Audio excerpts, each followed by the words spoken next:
ረመዳን ሲመጣ በወሬ የሚያስጨንቁን በቃ ረመዳን መጣ እያሉ ኮተት ሲያመጡ ምናምን የሚያስጨንቁን እኔም ብቻ ነው ወይስ እናንተንም ይጨንቃችኋል? ነገር ግን ረመዳን የራህመት ወር ስለሆነ በቤታችን ቢሆን ደግሞ በጣም ደስ ይል ነበር። የእውነት በቃ በአረብ ቤት ሲሆን ነው ትንሽ እንትን የሚደክመን። ለማንኛውም አይዟችሁ የመዳም ቅመሞችዬ፣ እኔ እንግዲህ አሳምቡሳ እያዘጋጀሁ ነው። ለረመዳን እየጠቀለልኩ ነው። እኔ በጣም ብዙ ቤተሰብ ስለሆነ ያለብኝ እንግዲህ ዛሬ ሰራሁት ወይም አሁን ረመዳን ከመግባቱ በፊት የምሰራው አሳምቡሳ ለ8 ቀን ወይም ለ10 ቀን ብቻ ነው የሚሆነው። እናንተሳ አሁን የሰራችሁት ወር ሙሉ ይበቃችኋል ወይስ እንዴት ነው?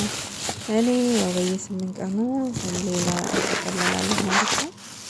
እና አብሽሩልኝ ውድ ሀገሬ ልጆች የመዳም ቅመሞችዬ፣ ቻናሌን ደግሞ ሰብስክራይብ የምታደርጉ ኮመንት የምጽፉልኝ እጅግ በጣም አመሰግናለሁ። ኑሩልኝ። ስለምታበረታቱኝ ከልቤ ነው የማመሰግነው። በተለይ ደግሞ እንደኔ ረመዳን ቤት የምትሰሩ ውድ እህቶቼ በርቱልኝ። ረመዳን ያው በወሬ ነው እንጂ የሚያስጨንቁን የመዳን ቤት ስራውን ግን ስንጀምረው ይቀላል። አይዟችሁ በርቱ እላለሁ። በተረፈ እንዴት ነው እናንተ ጋር ዝግጅት? እኔ ጋር ይሄን ይመስላል።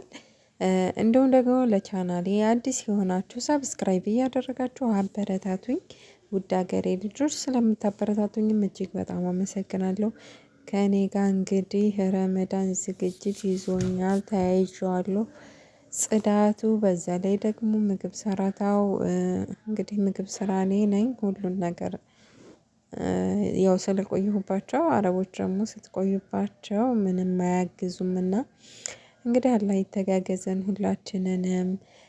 በጽዳት ብቻ የገባችሁ ደግሞ ምግብ ማሰሩ እኔ እናንተ ይሻላል።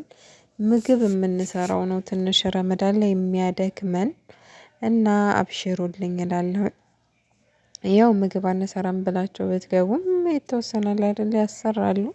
መከታተፉ ምናምን ግን አላህ ይተጋገዘን። አብሽር